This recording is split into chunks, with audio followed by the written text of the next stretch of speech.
जब शिवसेना टूटी नहीं थी तब और अब में उद्धव ठाकरे की सियासी हैसियत कहां से कहां पहुंच गई, इसका उन्हें अंदाजा नहीं। मुंबई में बैठकर बड़ी बड़ी बातें करने वाले उद्धव ठाकरे की ये खुशफहमी किसी दूसरे ने नहीं बल्कि उसी राहुल गांधी ने दूर कर दी, जिनका साथ पाने के लिए उद्धव ठाकरे ने शिवसेना की पूरी विचारधारा को ही उलट पलट दिया। लेकिन वक्त बदलते ही राहुल गांधी ने उन्हें भरी महफिल में अपमानित कर दिया। असल में राहुल गांधी ने इंडी गठबंधन के नेताओं को डिनर पर बुलाया था। उसमें शामिल होने के लिए उद्धव ठाकरे पूरे सज सवर कर पहुंचे, लेकिन राहुल गांधी ने उद्धव ठाकरे को सबसे आखिरी पंक्ति में बैठा दिया। ये तो सभी जानते हैं कि सियासत की दुनिया में कुर्सियां सामने वाले की हैसियत देखकर दी जाती हैं।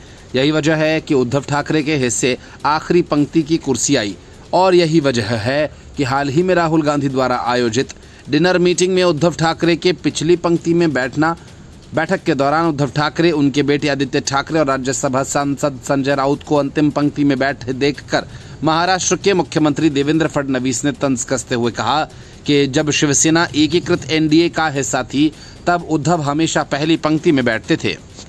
उन्होंने कहा कि हमारे लिए उनका सम्मान हमेशा हमारे सम्मान से ऊपर था। अब हमें पता चला कि इंडी ब्लॉक में उन्हें कैसा सम्मान मिलता है। उन्होंने ये भी कहा कि उद्धव ठाकरे पहले कहा करते थे कि वे दिल्ली के आगे नहीं झुकेंगे।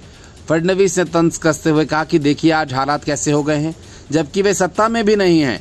जब वो हमारे साथ थे तब हमेशा फ्रंट रो में बैठते थे। वहीं महाराष्ट्र बीजेपी ने बैठक की एक तस्वीर सोशल मीडिया पर डालते हुए लिखा कि इस तस्वीर में आत्मसम्मान खोजिए। महाराष्ट्र के डिप्टी सीएम एकनाथ शिंदे ने भी चुटकी ली।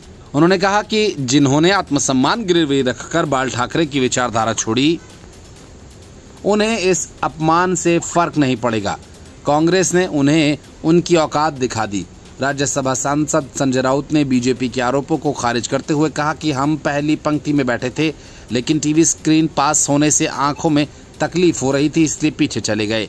राहुल गांधी और सोनिया गांधी ने उद्धव जी और उनके परिवार का घर जैसा स्वागत किया। राउत ने तंज कसते हुए कहा कि बीजेपी बेकार की बातों में उलझी बैठी है।